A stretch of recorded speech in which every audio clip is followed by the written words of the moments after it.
keilahiannya. Yesus dan Bapa itu adalah satu. Ya. Oke. Jadi begini, Yesus dan Bapa. Oke. Aku tangkap. Yesus dan Bapa adalah satu. Oke. Jadi ketika Yesus di dalam kandungan, Bapa juga di dalam kandungan. Inilah resikonya kalau manusia campur Tuhan. Silakan Gini, Bang. Mas. Ya. Begini Mas. Enggak dengar pertanyaan saya, dengar. Ketika Anda mengatakan di dalam Yohanes 10:30, aku, Yesus dan Bapa adalah satu, berarti yang dikandung Bunda Maria itu adalah Bapa juga. Betul? Itu adalah firman yang telah menjadi manusia. Bapaknya satu, Bang. Abang bilang satu dia. Iya, itu tidak bisa dipisahkan.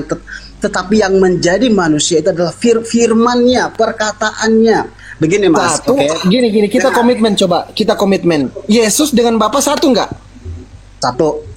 Satu apa? Ya. Langsung dalam kandungan satu nggak gitu? Iya, satu Tiga. apa?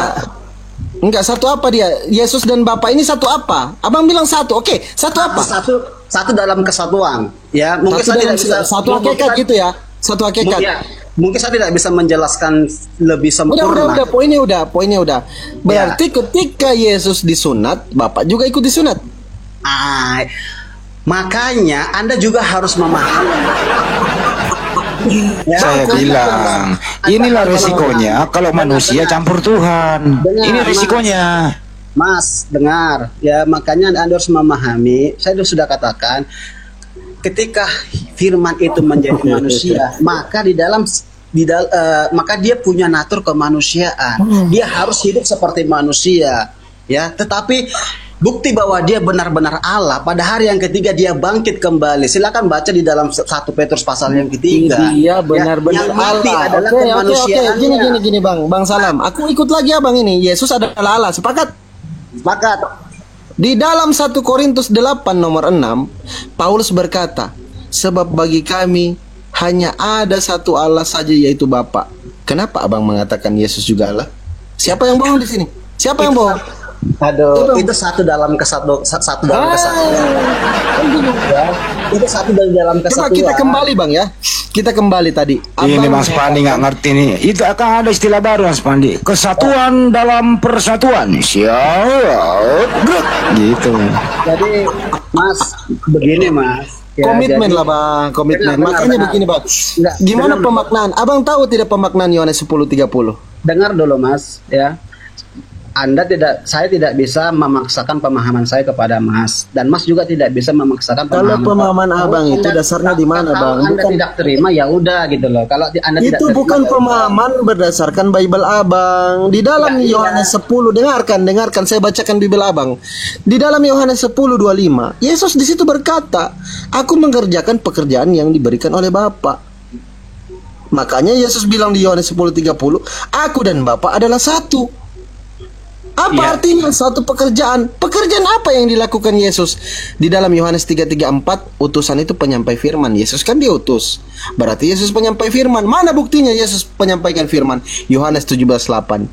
Kata Yesus, sebab segala firman yang engkau sampaikan kepadaku ya Bapa, telah kuterima, dan aku telah menyampaikannya kepada mereka, dan mereka telah menerimanya. Mereka tahu dengan pasti bahwa engkaulah yang telah mengutus aku. Yesus penyampai firman. Kenapa kalian paksa dia jadi Tuhan? Siapa yang bikin seperti ini? Jadi Bang, begini sedikit lagi. Yohanes 10:30 itu bukan satu hakikat Bang, satu pekerjaan. Apa yang diajarkan Bapak itu yang diajarkan Yesus kepada manusia. Nggak apa-apa lah. Kristen itu lebih pintar daripada ibunya Yesus. Ibunya nggak pernah mengatakan anaknya Tuhan. Lu siapa lu mengatakan anaknya orang Tuhan? Kalau Anda memahaminya seperti itu ya silakan, monggo, monggo. Tapi itu pemahaman saya. Jadi Anda tidak bisa memaksakan pemahaman Anda, pemahaman saya harus seperti pemahaman Anda. Dan pemahaman saya pun saya tidak bisa paksakan supaya Anda sama seperti saya. Oke, silakan. Kalau Anda tidak terima ya udah. Dengan gitu pemahaman Anda, ya, Anda kan memahami menggunakan doktrin. Kalau kami memahami menggunakan akal kami. Oke, kita berbeda ya. Sebentar, saya selesaikan narasi saya. Inilah teman-teman yang saya bilang selalu ya. Ada kelompok-kelompok yang beragama membuat kitab sucinya mengikuti apa yang mereka inginkan atau apa yang mereka kehendaki. Seperti inilah contohnya kawan-kawan Kristen. Silakan. Bukan. Jadi di sini kalau Anda mengatakan begitu ya tidak apa-apa. Saya menghargai Mas ya. Saya sebagai umat yang sudah dikasih Yesus, saya mengasihi Anda. Gini aja Bang Salam, menurut Anda Yesus dan Bapak sama atau beda Bang? Bagi saya sama. Sama. Yakin ya Bang? Sama ya. Oke, coba tunjukkan persamaannya Yesus dan Bapak. Hah? Coba tunjukkan persamaannya. Pada mulanya adalah firman. Firman itu bersama-sama dengan Allah dan firman itu adalah Allah. Oke, baik, makasih. Saya pernah membaca di Bible itu Matius 3, 13, 17. Yesus ada di bumi dibaptis di Sungai Yordan. Ada Roh Kudus seperti merpati di awan. Ada suara Bapa dari surga. Ya. Pertanyaannya adalah, yang manakah yang Tuhan yang asli? Silakan. Oke, jadi begini Mas ya. Sekali lagi saya sudah sampaikan tadi. Saya ulang kembali. Saya ulang kembali berdasarkan data yang ada. Tolong disimak bahasa Indonesianya. Ini data loh ya. Yesus dibaptis di Sungai Yordan. Dengerin dulu sekali lagi Bang. Sekali lagi. Yesus dibaptis di Sungai Yordan oleh Yohanes. Ada di bumi dia nih, sudah dewasa dia dibaptis. Terus ada Roh Kudus seperti merpati di awan. Ada suara Bapa dari surga, inilah anakku yang kukasihi. Pertanyaan saya, siapakah yang berkata inilah anakku yang kukasihi? Itu siapa itu? Ya. Itu perkataan Bapa ya. Perkataan Bapa udah. Yang manakah yang pertanyaan ini udah dijawab. Udah dijawab. Yang manakah Tuhan yang sebenarnya? A. Bapa, B. Yesus, C. Roh Kudus, D. Tiga-tiganya. Ya. Itu satu dalam kesatuan. Aku tidak bisa memaksakannya. Aku tidak bisa memaksakan. Yang mana Tuhan yang asli? Loh, semuanya asli. Oke, jadi artinya kalau semuanya asli artinya tiga Tuhan. Bukan tiga Tuhan, satu dalam kesatuan. Oke, baik. Waktu Yesus dengerin, waktu Yesus dibaptis, Roh Kudus ada di awan, Bapa ada di surga, mereka ini menyatu atau berpisah? Jadi begini, jangan begini dong. Pertanyaannya sederhana. Mereka ini waktu Yesus dibaptis, mereka ini menyatu atau berpisah? Saya kasih analogi, boleh? Jangan analogi, jawab langsung. Ini udah datanya kok. Anda mau menuruti, saya hanya mau menuruti Anda, tapi Anda ini saya pakai data. Saya pakai data di Bible Anda. Dulu saya kasih analogi. Nggak usah analogi, langsung jawab. Mereka berpisah atau menyatu? Dengar dulu, kok Anda gimana? Ya langsung jawab saja. Mereka menyatu atau berpisah? Dengar dulu, Mas. Dengar dulu, saya kasih penjelasan dulu. Ya. Jawab dulu, menyatu baru kasih penjelasan, berpisah baru kasih penjelasan gitu. Aku kan udah ngomong tadi kan. Apa itu? Ya, ketika firman itu menjadi manusia. Saya nggak nanya itu, bukan itu yang ditanya. Apa yang mau dengarkan? ditanya? Ya makanya dengarkan. Yesus ada di bumi dibaptis di Sungai Yordan. Ada Roh Kudus seperti burung merpati di awan. Ada Bapa di surga. Pertanyaannya, waktu terjadi proses ini, apakah Yesus, Roh Kudus, dan Bapa ini bersatu? A. Bersatu, B. Berpisah. Jawab. Aku tidak bisa menjawab secara. Tidak bisa menjawab, Anda diam. Tetapi kalau nggak bisa menjawab, kenapa ngomong? Tetapi itu adalah satu di dalam satu kesatuan, ya. Saya gimana sih? Nggak bisa menjawab tapi menjawab. Dengar dulu. Oh, sambil lali aku mencari kopi campur minyak rem. Dengar dulu. Misalkan Anda berdoa di sini, misalkan Anda berdoa di Indonesia, lalu ada orang Muslim berdoa di Arab, ada orang Muslim berdoa di Amerika. Pertanyaannya, Anda percaya? Bukan itu yang ditanya loh. Mana saja. Tapi pertanyaannya, apakah Tuhan itu banyak? Enggak. Oke. Dengerin sekali lagi. Yesus ada di bumi dibaptis. Ada Roh Kudus di awan. Ada suara Bapa dari surga. Ini ada 3 oknum yang berbeda tempat. Pertanyaan sederhana. Yang manakah sebenarnya Tuhan yang sebenarnya? A. Bapa yang di surga. B. Yesus yang dibaptis. C. Roh Kudus seperti merpati. D. Semuanya benar. Silakan. Barang gampang loh, ini datamu loh ini. Nggak capek kalian Kristen ini melawan Bible, nggak capek apa? Kita pakai data, Anda pakai asumsi kemana-mana. Pakai akal dikit apa gitu loh. Makanya teman-teman Kristen saya himbau ya, kalau naik diskusi tolonglah akal jangan diparkir, bawa naik supaya nggak menjadi bulan-bulanan gitu loh. Kasihan netizen itu loh di bawah. Itu ya, silakan dijawab dulu itu. Lanjut terus. Ya, selamat malam, selamat bergabung. Raja Lontong. Nah, selamat malam. Lontong. Gini aja bang. Nah, gimana? Erik ini Kristen atau Muslim, Erik? Muslim. Oke, Bang Erik, gantian dulu ya, kasih kesempatan teman-teman Kristen. Kasih Siap, penuh siap. komal. Oke, assalamualaikum. Waalaikumsalam warahmatullahi wabarakatuh. Silakan yang Kristen.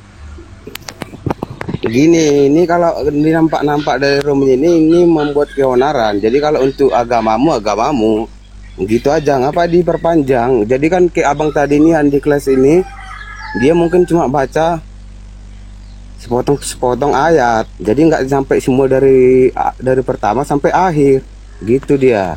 Makanya nggak dapat.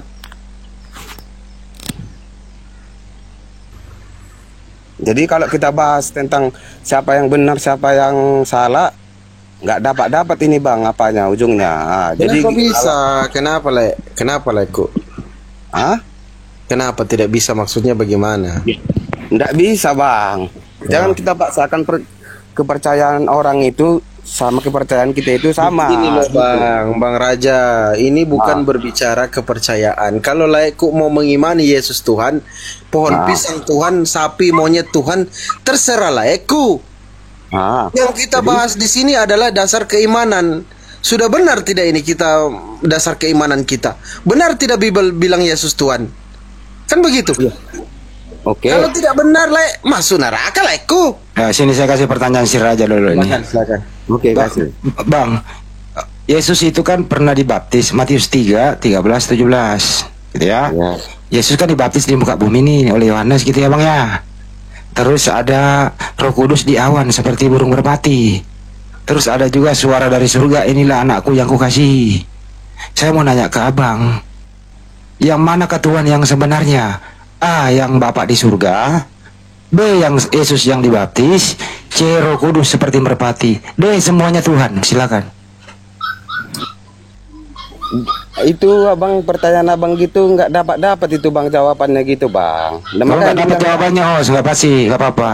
Jangan dijawab Bang, kalau nggak dapat. Lanjut host, nggak dapat dia. Orang abang makanya jangan baca apa ayat. Kalau mau baca Alkitab sini, jangan dibaca dengan sepotong-sepotong ayat Alkitab gitu. Jangan yang dibacanya yang macam abang bilang tadi. Dari awal, coba dari awal abang baca. Dari awal coba abang pahami. Baru dapat semua. Dari awal sampai akhir, dari Kejadian sampai Wahyu, tidak pernah ku dapat Yesus itu Tuhan lah. Silakan.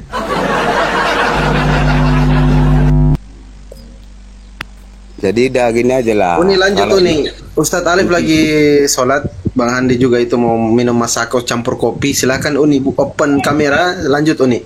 Boleh saya bertanya?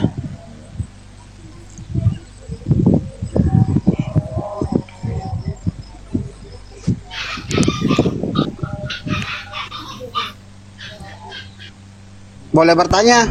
Assalamualaikum warahmatullahi wabarakatuh. Waalaikumsalam. Noise. Malam. Oke. Selamat malam. Apa kabar teman-teman Kristen dan teman-teman non Muslim lainnya? Apa tema kali ini? Kenapa pendeta takut diskusi? Oke. Kenapa pendeta takut diskusi? Karena implikasi dari hancurnya argumen dari para pendeta adalah hilangnya jemaat, dan ini akan menjadi asbab hilangnya perpuluhan. Karena kalau dalam Kristen kita lihat pendeta ini adalah sebuah profesi, dan kita tahu salah satu ladang ekonomi dari teman Kristiani adalah adanya uang persepuluhan yang diberikan oleh jemaat kepada pendeta. Dan ini bukan hal rahasia umum lagi. Kita bisa melihat bagaimana para pendeta hidup dengan kemewahan karena memang mereka mendapatkan persepuluhan dari jemaatnya. Mungkin itu ya, itu hal yang natural ya. Takut kehilangan duniawi itu hal yang natural. Dan para pendeta, saya sendiri merasakan berdiskusi dengan para pendeta itu jauh lebih tidak berkualitas ketimbang berdiskusi dengan para apologet. Minimal para apologet mereka membaca literasi, walaupun literasi yang mereka baca adalah tuduhan-tuduhan dari para orientalis yang terkenal sebagai para Islamofob seperti Christian Prince, dan bahkan sekelas apologet yang bukan pendeta, tidak memiliki jemaat. Mereka terkadang lebih baca buku, walaupun yang buku mereka baca adalah buku-buku syubhat yang terbantahkan secara akademik dalam dunia Islam. Inilah kenapa dua alasan kenapa para pendeta tidak berani diskusi dengan kita para apologet. Yang pertama adalah karena kekhawatiran kehilangan persepuluhan. Yang kedua karena akan ketahuan bahwa mereka hanyalah mengajarkan doktrin yang tidak sama sekali akademis. Begitu kira-kira.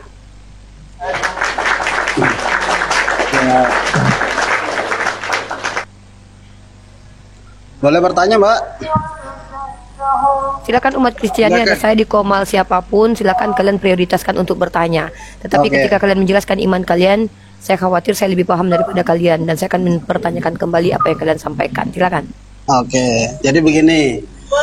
Nah, katanya kan Muhammad itu kan nabi tuh ya. Ini saya bertanya ya, bukan menafsirkan ya. Terus apa yang harus kita teladani dari seorang Muhammad, dari Nabi Muhammad, sementara dia punya istri lebih dari satu, bahkan dia menikahi anak di bawah umur, gitu loh. Oke, saya menjawab. Begini, sebentar. Begini. Satu saja pertanyaan. Pertanyaan sudah terlontarkan. Iya. Masih Anda satu. ingin bertanya atau ingin menjelaskan? Lanjut, Uni, silakan menjawab. Yang lain di mute ya. Apa yang harus diteladani dari Nabi Muhammad SAW? Semuanya. Kalau kalian mampu seperti beliau, kalau kalian mampu standar hidup kalian seperti beliau, ketika punya jemaat, tidak hidup dengan kekayaan, duduk di tahta mewah, bermahkotakan seperti paus di Vatikan, kalian mampu tidur di karpet di tikar biasa, kalian mampu membagi seluruh harta kalian untuk orang miskin, kalian mampu mengayomi perempuan-perempuan yang bahkan tidak ada nilainya dalam agama kalian, silahkan kalian teladani Nabi kami. Masalahnya, ketika Anda mengatakan kenapa Nabi kami harus diteladani sementara beliau memiliki istri banyak, kenapa kaget dengan Nabi yang beristri banyak? Sejak kapan istri itu tidak beristri banyak dalam agama Anda? Daud, Tuhan sendiri yang berikan bini orang kepada Daud. Kenapa Anda shock ketika Nabi kami beristri banyak, sementara Tuhan Anda memberikan istri orang kepada Daud, sehingga Daud menjadi orang yang memiliki istri banyak, bahkan itu memiliki gundik. Abraham seorang Nabi punya gundik dalam agama Anda. Lalu kenapa Anda mengatakan kenapa harus meneladani Nabi saya sementara Nabi saya menikahi anak kecil? Lihat dalam iman Yahudi, menikahi anak, meniduri anak, memecahkan perawan anak umur 3 tahun lebih 1 hari, itu menjadi halakah dalam hukum Yahudi. Tuhan Anda orang apa? Yahudi. Apakah dia menghilangkan semua hukum Torah? Tidak. Jangan kau sangka aku meniadakan hukum Torah, aku menggenapinya. Apakah Anda mau mengatakan dia tidak mengikuti halakah hukum Yahudi? Kalau Anda mengatakan dia tidak mengikuti halakah hukum Yahudi, maka Anda mengatakan bahwa dia pengkhianat ajaran Yahudi. Nah, ketika Anda mengatakan kenapa harus menauladai Nabi Muhammad SAW, justru dengan hadirnya Nabi Muhammad, pernikahan yang tadinya di perjanjian lama dan perjanjian baru tidak ada batasan, maka diberi batasan melalui lisannya Nabi Muhammad SAW. Mampu tidak kalian seperti Nabi saya, memiliki istri banyak dan adil dan dicintai oleh seluruh istrinya? Kalian, satu istri saja kalian mungkin sudah diludahi oleh istri kalian. Kenapa? Muka jelek, bau asam, tak punya duit, miskin, kere. Ketika diminta uang jajan, kalian tampar bini kalian. Ini kalian mau punya istri lebih banyak, ini mau punya istri lebih dari satu. Jangankan istri banyak, sebelah badan istri kalian pun tak berhak kalian hidupi. Kenapa? Karena kalian mengukur standar kalian sebagai orang Kristen dengan standar umat Islam. Umat Islam ini adalah nabinya orang-orang terpilih. Nabi umat Islam memiliki sifat terjaga dari maksiat. Beda dengan Tuhan kalian. Tuhan kalian jangankan mengajarkan bagaimana cara beristri banyak, cara istri satu aja dia nggak mampu ajarkan. Nggak ada tauladan dari dia. Bagaimana cara beristri Tuhan kalian tak mampu ajarkan. Tuhan kalian tak mampu memberikan teladan bagaimana cara baik kepada istri karena dia tidak punya istri. Bagaimana cara Tuhan kalian meneladankan bagaimana caranya untuk mengayomi istri, mencintai anak kecil, mengasihi anak kita. Dia tak punya istri, tak punya anak.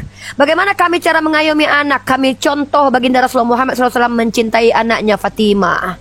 Bagaimana cara kami umat Islam mencontoh Nabi kami memiliki istri banyak tapi dengan keadilan dan semua istrinya mencintai beliau. Tunjuk satu istri beliau yang membenci beliau. Tunjuk. Begini kami umat Islam. Cara monogami kami diajarkan melalui pernikahan Nabi Muhammad dengan Sayyidah Khadijah. Cara poligami kami diajarkan bagaimana kami melihat Nabi Muhammad menikah dengan banyak istrinya. Hidup rukun, damai dan bahagia. Bahkan beliau seorang pemimpin tak seperti Tuhan kalian yang hidup dari meminta-minta. Astagfirullah. Apa yang perlu diteladani dari Tuhan kalian? Ini yang menjadi pertanyaan seharusnya. Silakan. Oke. Anda bilang Tuhan kami mengajarkan tentang istri banyak. Di mana, Mbak? Kita itu 2 Samuel pasal 12 ayat 7. Silakan Anda baca. Kenapa istri Saul diambil Tuhanmu dan diberikan kepada Daud? Kemudian kata Tuhanmu kalau masih kurang akan ditambahkan lagi. Kemudian Dimana? setelah Daud mengambil bini orang tanpa sepengetahuan Tuhanmu, ternyata istri Daud yang telah diberikan, istri Saul yang telah diberikan kepada Daud diambil lagi diberikan kepada anak Daud. Macam mana Tuhan Anda ini? Kenapa Tuhan Anda seperti mucikari? Kenapa Tuhan Anda tidak menghargai perempuan? Kenapa Tuhan Anda menjadikan perempuan seperti piala bergilir dipakai, dicicipi oleh banyak pria? Mending menjadi mucikari, menjadi pelacur. Kenapa? Karena pelacur dibayar. Sementara istri Daud, istri Saul dan kemudian ditiduri oleh Absalom anaknya Daud, jangankan dibayar. Mereka dinistakan dengan apa? Ditiduri oleh Absalom di depan banyak orang karena persundalan Daud. Kurang ajar. ya. Baca 2 Samuel pasal 12 ayat 7. Silakan dibaca. Baca. Kalau tidak mampu membaca, saya bacakan. Mau dibacakan? Oke, saya suka baca Bible. Mau dibacakan atau baca sendiri? Saya bacakan? Saya bacakan. Oke. Saya bacakan nih. Yakin? Banyak gaya lah. Diam dulu yang lain. Saya harus Kalau memang tidak bergaya. ngomong, gini, izin dulu. Kalau tidak ngomong mute aja. Ribut nanti jadinya. Dalam akal sehat mute dulu, mute. Nanti selesai dijelaskan, baru Anda buka mute baru menjawab. Gitu Iya, loh. tapi cara ngomongnya nggak usah Udah, gitu. udah, Bos. diam. Cara ngomong saya mau bibir saya gini kayak urusan saya. Mau saya joget-joget gini sambil ngomong kayak urusan saya. Apa urusannya sama Anda? Kenapa Anda ngatur saya ngomongnya begini begitu? Jelaskan aja itu doang. Suka-suka gue. Gua ngomong sambil nungging juga gak ada urusannya sama lu. Nenggolan kalau tidak Lu di teratur sini saya nanya. turunkan ini. Ya, oke. 2 Samuel pasal 12 number 7. Perikop ayat ini Nathan memperingatkan Daud sehingga Daud menyesal. Ini cerita tentang Nathan yang datang diutus Tuhan bicara kepada Daud. Apa yang dibicarakan Nathan? Baca di ayat ke-7-nya, brother. Baca. Kemudian berkatalah Nathan. Penuh hikmah ini. Penuh hikmah. Kemudian berkatalah Nathan kepada Daud, engkaulah orang itu. Beginilah firman Tuhan. Dengar firman Tuhan kalian ya. Beginilah firman Tuhan Allah Israel. Akulah yang mengurapi engkau menjadi raja atas Israel dan akulah yang melepaskan engkau dari tangan Saul. Telah kuberikan apa yang diberikan Tuhanmu kepada Daud. Ini dia ayat ke-8-nya. Telah kuberikan isi rumah Tuanmu kepadamu dan istri-istri Tuanmu kepadamu. Waduh. Ngeri kali ini. Ketika Tuhan kalian sibuk memberikan bini orang kepada orang lain, Tuhan kami membatasi supaya jangan kalian berlebihan menikahi perempuan. Batasannya 4 untuk kalian, ya. Jangan kalian samakan diri kalian dengan Nabi. Kalian takkan mampu adil seperti baginda Rasul Muhammad SAW yang menikahi wanita-wanita yang suaminya mati di medan perang, para janda-janda, dan dia seorang wanita, anak dari sahabatnya yang akan dididik menjadi ulama. Pertinyi ini, kenapa Tuhanmu malah sibuk bagi-bagi bini orang dan kau bertanya apa yang diteladani dari Nabi kami? Sementara Tuhanmu jangankan memberi teladan untuk mencintai seorang istri yang satu saja. Satu istri saja dia tak punya. Gimana menjadi tauladan untuk seorang suami? Kalian meneladani siapa? Waduh, oke. Wah, dari sini kita bisa melihat buahnya sebenarnya. Tapi oke, saya jawab ya. Jadi Wahyu begini. sebenarnya itu adalah Ibrani, makanan keras untuk orang dewasa. Saya ini ala-ala Bible ketika mengajarkan, yang saya ajarkan orang Kristen. Tapi isi yang saya ajarkan juga isi Bible. Tapi kalau kalian ingin melihat bagaimana Islam, saya representasikan Islam. Oke. Lihat bagaimana kami kepada saudara kami ketika berbicara. Bentar Kak. Fandi, apa kabar Fandi? Assalamualaikum. Izinkan saya berbicara ya, Mbak. Izinkan saya. Baik, berbicara. Uni. Waalaikumsalam warahmatullahi Ustadz Alif, wabarakatuh. assalamualaikum. Ahlan wa sahlan Ustadz Alif. Sehat Ustadz Alif. Bang Handi, assalamualaikum. Gini nih Islam gini. Tapi kalau yang ajaran Yesus, ular beludak, bodoh sekali kalian. Astaga. Ngacak tempat jualan. Inilah Yesus. Nah, saya ke Yesusan hari ini. Silakan. Oke. Jadi begini ya. Anda bisa baca di Efesus itu ya tentang hubungan suami istri. Yesus mengatakan bahwa kasihannya seorang suami itu bahwa seorang suami harus mengasihi istrinya. Ya, dan seorang Ngomong doang. Pernah nggak dia mengasihi seorang istri? Gua juga bisa ngomong, kalian jangan nakal ya, kalian jangan gini ya. Sementara saya tidak mencerminkan, saya tidak menunjukkan dengan sikap saya. Itu namanya omong doang, ngajarin doang. Ngomong doang, mak yang mak militan jualan di pasar pagi juga bisa cuma ngomong, janganlah kalian kayak gitu, janganlah gitu. Nggak perlu Tuhan mau turun mengatakan kasihlah istrimu. Orang ateis juga bisa mengasihi istri mereka ya. Penyembah Baal, penyembah Molok juga bisa mengasihi istrinya. Ya iyalah, bininya masa nggak dikasih. Pertanyaan gue, ketika Tuhan lu ngajarin untuk mengasihi istri, kapan dia memberikan tauladan cara mengasihi istri? Jangankan punya istri 2, 1 aja dia nggak mampu. Jawab. Mbak, sabar ya. Saya lagi bicara loh. Masa Anda waduh. Ini nih. Ini umat Kristen ini. Coba lihat arti tauladan apa? Buka KBBI, apa arti tauladan? Sekarang. Mbak. Coba. Arti suri tauladan apa? Suri tauladan artinya adalah menjadi contoh. Ya, seseorang yang menjadi contoh untuk orang lain. Sejak kapan Tuhanmu bisa mencontohkan mencintai seorang istri?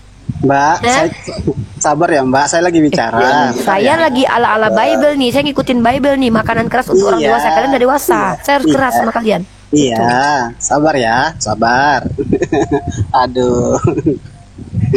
Mbak, jadi begini ya, kita nggak pernah diajarkan tentang poligami, cerai ya, tapi memang. Siapa bilang? Bohong, dusta. Ulangan pasal 21 ayat 15, cara beristri 2 diajarkan dalam kitabmu. Jangan Kenapa nggak baca buka kitabmu? ayat perjanjian lama, Uni. Buka di perjanjian baru ayat nih. perjanjian lama itu dari siapa? Dari Tuhanmu atau bukan? Begini, dengar dulu, Mbak. Begini. Aku jelaskan dulu Mbak, berikan orang kesempatan untuk menjelaskan Mbak. Ya jangan menyesatkan di hadapan. Karena aku udah bilang tadi, kalau kalian bertanya aku menjawab, kalau kalian menjelaskan akan kutanya balik. Kenapa? Karena aku lebih paham dari kalian. Aku baca kitab kalian. Kalian bilang tidak, kami diajarkan kok cara berpoligami. Bohong. Bahkan Tuhanmu telah memberikan bini orang kepada orang lain. Bahkan dalam ulangan pasal 21 ayat 15 diajarkan tutorial memiliki istri 2. Kau bilang kau tidak diajarkan berbini banyak. Bohong kau. Kapan di kitabmu di perjanjian baru dilarang berbini banyak? Coba kutanya, kau jawab. Mbak, sabar ya. Aku mau jelasin dulu Mbak. Sabar ya Mbak, sabar. Ya. Jadi begini ya. Daud memang punya istri banyak, tetapi itu bukan atas persetujuan Tuhan, oke? Bukan atas persetujuan Tuhan. Ya, Tuhan bahkan mengatakan ya bahwa seorang istri terikat hukum oleh suaminya. Ya, jadi selama suaminya itu hidup, dia tidak boleh menceraikan suaminya, atau seorang suami tidak boleh menceraikan istrinya. Ya, itu tidak boleh. Ya. Kenapa bahas perceraian? Kamu bicara poligami atau perceraian nih? Ya, itu sudah sama. Kita tentang mau bahas perceraian atau poligami? Tahu tidak apa arti perceraian dan poligami? Jangan kau campurkan perceraian dengan poligami. Perceraian, poligami. Aku bahas poligami, kau bahas perceraian. Sejak kapan aku bahas perceraian? Paham nggak? Ya, itu sudah satu rangkaian tentang pernikahan. Saya tanya, kamu ngerti tidak yang kamu ucapkan barusan? Apa arti poligami, apa arti perceraian? Ini orang ngomong kok nggak jelas nih. Bahas poligami kok bahas perceraian ini? Mana satu ini? Sejak kapan perceraian itu adalah poligami dan poligami adalah perceraian? Saya ikutin Mbaknya, saya ikutin. Ya, di dalam Alkitab itu tidak ada Tuhan menyuruh orang untuk punya istri banyak. Saya suruh kamu baca 2 Samuel pasal 12 ayat 11. Itu Tuhan siapa? Yang memberikan bini orang kepada orang lain itu Tuhan siapa? Tuhan saya atau Tuhan kamu? Jawab. Oke, karena saya nggak bisa buka langsung dengan aplikasi, ini akan hilang suara saya nanti. bisa Kamu ada kan yang- kamu nggak punya Bible. saya lagi dalam perjalanan ini. Ya, Saya sudah bacakan. Beginilah firman Tuhan. Dia yang telah memberikan isi rumah tuannya, yaitu istri-istri Saul ke tangan Daud. Itu Tuhan siapa? Pertanyaan saya, kau tak perlu menjelaskan. Aku tanya, siapa yang mengambil bini orang dalam 2 Samuel pasal 12 ayat 7, kemudian mengambilnya kembali dalam 2 Samuel pasal 12 ayat 11? Tuhanku atau Tuhanmu? Jawab. Mbak, ketika Daud melakukan hubungan yang tidak baik dengan Berseba, ya, ingat ada hukuman Tuhan. Saya tanya, saya tidak bertanya kenapa Daud diambil bininya. No, pakai telinga. Siapa Tuhan? Tuhan siapa? Tuhan Vandika, Tuhan Bang Handi Cilebeska, Tuhan Unirifa, atau Tuhan kau yang mengambil bini orang lalu diberikan kepada Daud, lalu diambil lagi dari Daud diberikan kepada anaknya Daud. Ini kerjaan Tuhan siapa? Aku lagi nggak nanya kenapa. Kalau kenapa pertanyaannya baru kau jawab. Karena.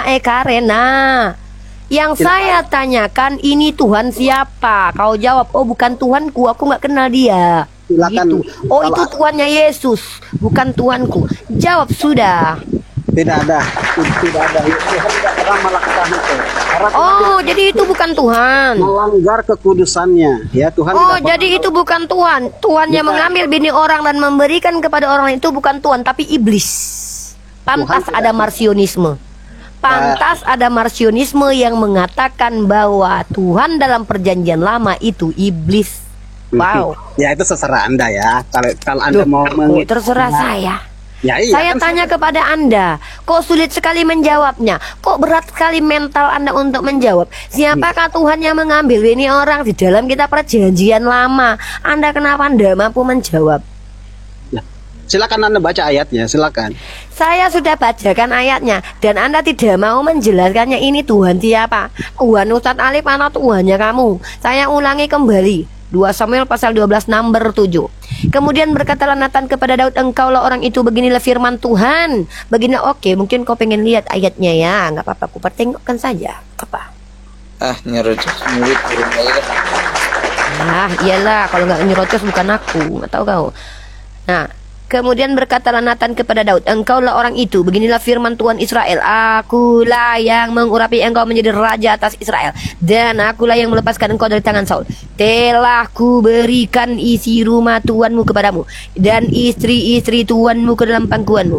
Aku telah memberikan kepadamu kaum Israel dan Yehuda, dan seandainya itu belum cukup, tentu kau tambah lagi. Ditambahi sama Tuhanmu. Ini Tuhan yang katanya tidak mengajarkan poligami. Ini Anda Tuhan yang tidak mengajarkan poligami. Ini Tuhan yang tidak mengajarkan poligami. Jangankan mengajarkan, bahkan dia sendiri yang memberikan bini orang kepada orang lain. Bagaimana dengan Ulangan pasal 21 nomor 15?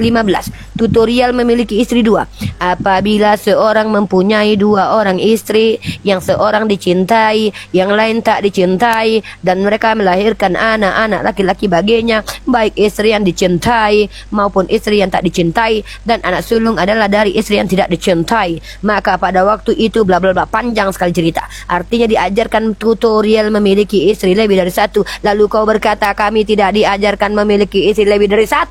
Dusta kau. Mbak, boleh nggak saya bicara? Paniku. Boleh nggak saya bicara? Boleh nggak saya bicara? Kau tipu ya aku hidup-hidup. Mbak, sabar ya Mbak, sabar. Saya ini Mbak, pendeta Wati, jadi semangat kalau ngomong tuh. Saya tuh sabarnya begini. Saya itu kalau ngomong tuh tenang, luar biasa, santun. Tapi kan semangat mengabarkan Injil, akan begitu. Lanjut. Iya, sabar ya. Jadi Anda salah memahami konteks itu. Yang Tuhan yang katakan memberikan seisi rumahnya, artinya apa? Daud berkuasa memimpin, ya. Bukan memiliki istrinya, ya. Jadi jangan salah memahami konteks. Bukan memiliki istrinya.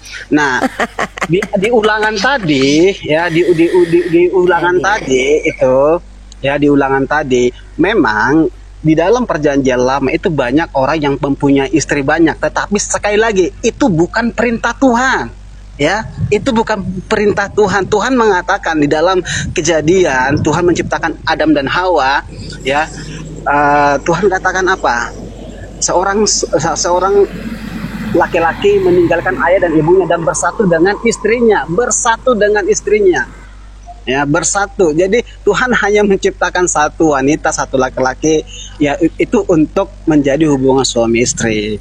Ya. Iya, kalau begitu kenapa diambilnya bini orang lalu diberikan kepada Daud? Kau bilang bukan jadi istri, pendusta kau. Kau pikir kau bisa mendustai aku? Mari kita lihat ayat selanjutnya. Lihat teman-teman, betapa mereka berdusta, mempelintir kitab sucinya. Dia bilang bahwa istri-istri Kau yang bodoh.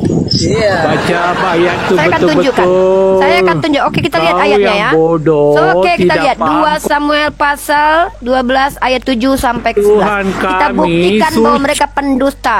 Suci Tuhanmu. Keluar dari vagina aku bilang suci. Enggak malu kau. 2 Samuel pasal 12 nomor 11. Nomor 7 ya. Kita lihat teman-teman. Udah berhenti kau. Saya lagi dengan saudaramu ini. Diam kau ya. Kalau kau nggak bisa bicara, diam kau. Ya, nih kita lihat teman-teman.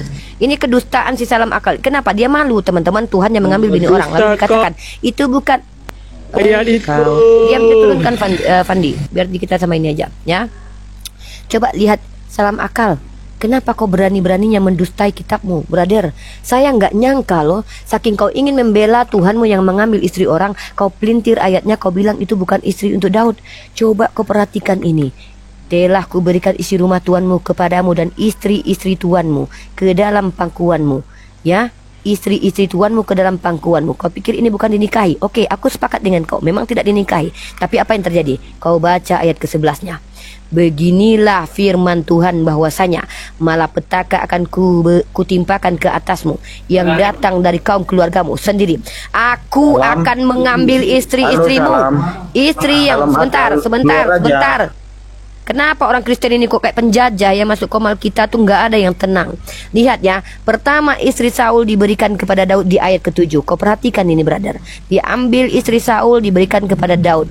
Kau bilang bukan istrinya. Kau baca di ayat ke-11-nya.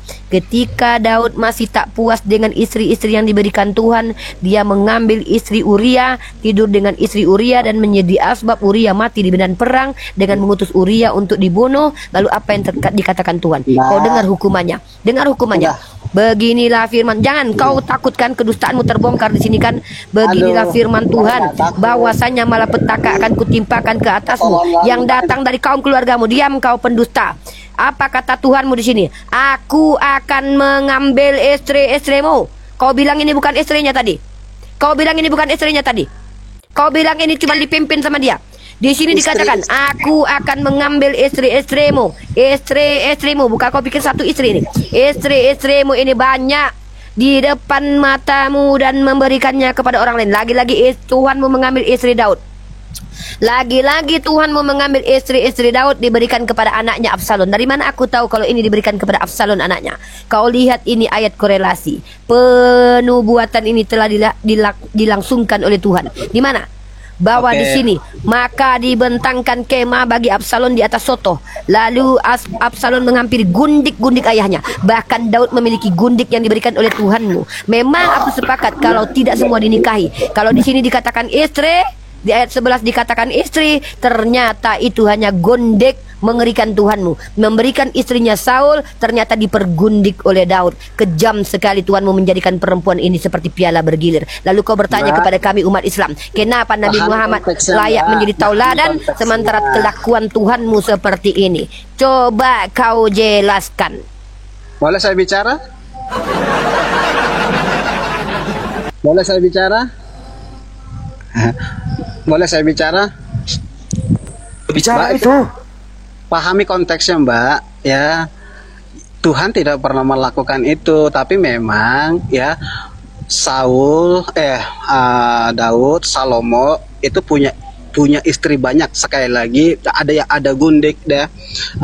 Dalam artian itu bukan atas perintah Tuhan. Tuhan tidak pernah memerintahkan punya istri banyak. Dari ya. mana Daud dapat bini banyak? Di ayat 7-nya kau nggak baca itu. Kenapa kau lalai dalam membaca ayat ke-7? 2 Samuel pasal 12 ayat 7. Kau baca baik-baik. Dari mana istri-istri Daud itu berasal? Jadi begini. Ya, Jadi begini. Ganti. Jadi begitu. Bosan aku dengarnya. Begini terus. berikan orang kesempatan bicara, Mbak. Ya, sabar. Silakan. Kok Anda kayak seperti kerasukan Saya mau tanya. Oh, saya semangat. Kalian nggak nengok di gereja pendeta kalian bercerita dan menginjili sangat semangat seperti saya ini. Saya sangat kagum dengan pendeta-pendeta kalian. Jemaatnya letoy kali kayak gini. Ya, Letoy sabar, kamu itu. Mbak. Kamu nggak nengok Sabar. di gereja. Saudara-saudara dalam nama Tuhan kita. Nah, begitu. Sabar ya Mbak ya, sabar. Aku jelasin dulu ya. Sabar. Saya lagi mengajari kamu loh. Aku udah katakan ya, tapi ini pendapat saya sesuai dengan Alkitab ya. Tapi kalau Anda nggak Waduh, terima, Fandi bacakan ayat Amsal favorit kita, Fandi. silahkan ya. Nah, Baik, dengarkan di dalam baik-baik untuk Injil kawan-kawan saja. Kristen. Sebentar, saya lagi mau bacakan Bang, ayat. ngomong, Bang. Masa gitu tadi nggak Diam mau dulu, ngasih Laiko. Tunggu dulu, Laiko. Tunggunya dulu. Bang Purba ini Kristen ya, Bang Purba? Pak Pendeta? Kasihkan ngomong kawan dulu, jelaskan dulu. Tunggu dulu. Pak Purba, Kristen atau Muslim Pak Purba? Kristen Monitor. bang, Kristen apa Pak Pendeta? Protestan kita bang. Yoi. Di gereja mana Pak Pendeta? Pelayanan di mana? AKBP bang. AKBP, siap. Oke, di mute dulu Pak Pendeta ya. Nanti saya kasih kesempatan Hatuha sama Unirifa, Pak Pendeta. Gimana? Oke. Jadi di dalam Amsal 3 nomor 5 di situ berbunyi begini, dengarkan kawan-kawan Kristen. Kasihilah Tuhan Allahmu dengan segenap hatimu dan jangan berdasar pada pengertian sendiri. Yang kedua, di dalam Matius 22 nomor 37 di situ tertulis begini, kasihilah Tuhan Allahmu dengan segenap hatimu, dengan segenap jiwamu, dengan segenap akal budimu. Artinya pakai otakmu. Jangan kau pakai dengkulmu, pakai otakmu dalam memahami Bible. Sekian, Uni. Lanjutkan.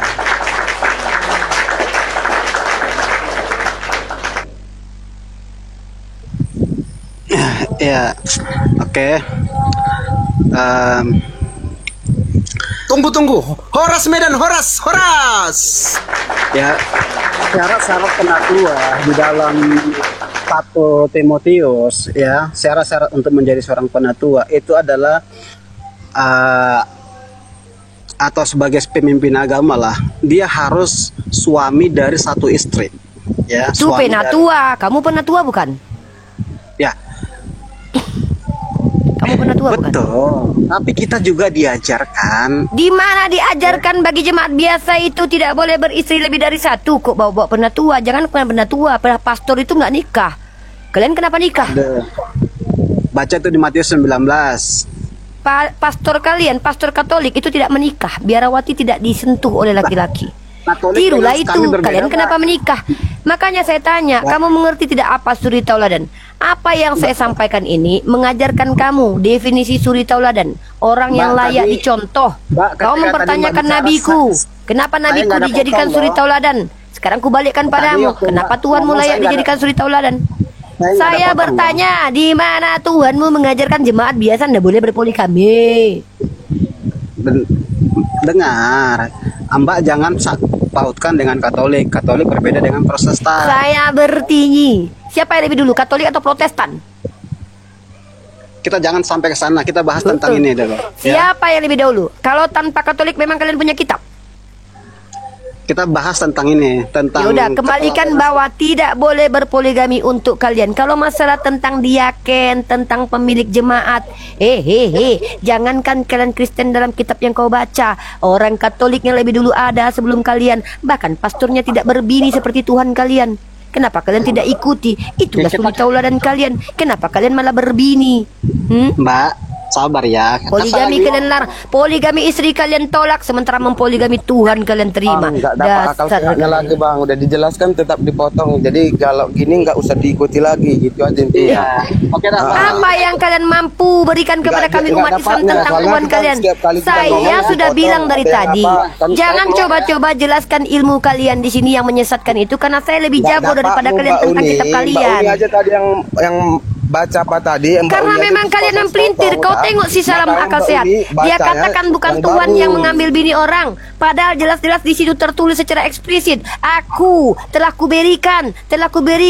Lalu berani-beraninya kalian mempelintir kitab suci kalian di hadapan saya. Makanya saya katakan, lebih baik kalian bertanya biar saya jawab daripada kalian menjelaskan saya tampar bolak-balik dengan kitab kalian. Ternyata kalian pelintir kitab kalian. Ini kalian penyesat. Ketika tertulis bahwa aku yang mengambil, telah kuberikan istri tuanmu. Kau bilang, bukan Tuhan yang melakukan begitu. Kutanya baik-baik, Tuhan siapa itu dalam kitab perjanjian lama mengambil bini orang? Gak mampu kalian jawab. Saya, jangankan sebagai seorang muslimah, sebagai manusia pun takkan kubiarkan kalian menyesatkan manusia, merusak peradaban. Tertulisnya ayam, kalian ceritakan bebek, penipu kalian. Kita aja belum Baik. bicara, Mbak. Selalu bicara. Oke, izin dulu. Saya tengahi dulu. Saya izin sapa dulu Pak Pendeta Purba ini. Pak Pendeta mau tidak tentukan tema sama Uni Rifa? Gimana Pak Pendeta? Pak Pendeta Purba, silakan dibuka mute-nya Pak Pendeta.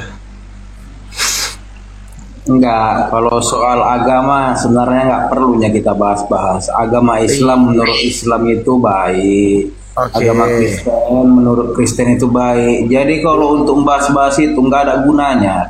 Gini loh Pak Pendeta, aku izin ya menyampaikan ya begini. Ya, Kita kan tahu bahwa di dunia ini atau taruhlah di Indonesia ada yang namanya sekolah perbandingan agama. Sedangkan kalian saja kan mempelajari yang namanya Islamologi, betul tidak? kalau itu saya kurang tahu ya. Saya kurang Oke, tahu. saya jelaskan. Kristen itu belajar Islamologi. Apa tujuannya? Apa motivasinya? Oke, jadi gini Bang, di dalam undang 1945, di situ dijelaskan bahwa ada ayat yang berbunyi begini, mencerdaskan kehidupan bangsa. Nah, itulah salah satu dasar kami ada di tempat ini. Kami itu mencerdaskan kehidupan bangsa supaya bangsa itu jangan menyembah yang bukan Tuhan. Jangan memaksakan manusia itu jadi Tuhan, seperti itu Bang.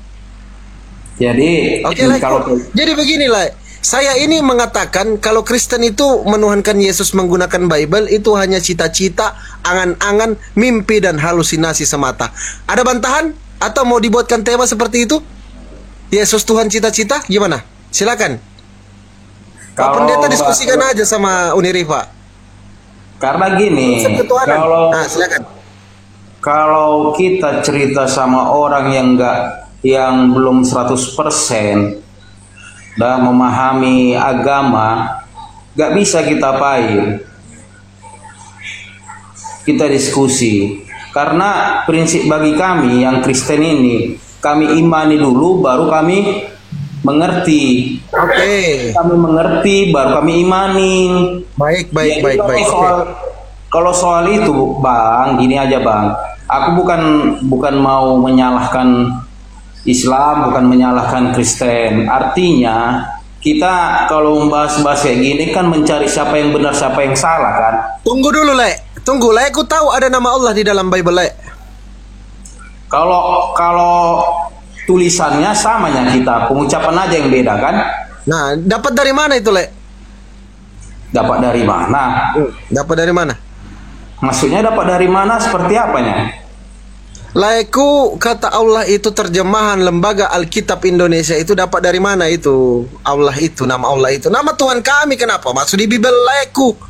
Sementara kalau di Elohim bahasa Ibrani-nya original teksnya kitabnya laiku itu Ibrani, Yunani, Elohim dan Theos. Kalau kita terjemahkan ke bahasa Inggris, Elohim itu jadi God. Theos juga jadi God. Kalau kita terjemahkan ke bahasa Indonesia itu jadi Tuhan. Kok kenapa tiba-tiba jadi Allah? Kenapa macam itu? Tahu tidak itu, Le? Aku tahu tidak?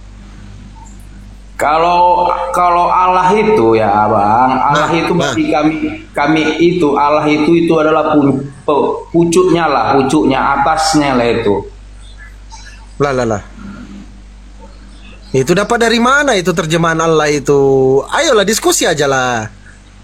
Sebenarnya udah aku bilang, Bang, gini aja, Bang. Kalau kita diskusi sama yang nggak 100% tahu tentang agama yang mau kita diskusikan, itu jadi perdebatan yang iya, Bang. Nggak ada Pak Pendeta, selamat malam. Bapak kesini mau ngapain, Pak? Saya hanya mau mendengar kayak mana ya, Pak. Ya, bilang awak pintar enggak? Awak bilang Bapak simple, Bapak kesini mau ngapain? saya mau mendengar. Diam, tutup mic, standby, jangan bicara. Yang lain Fadli. Bodoh kali kau babi. Mantap pendeta ini, penuh Roh Kudus. Standby, jangan bicara. Yang lain Fadli. Bodoh kali kau babi.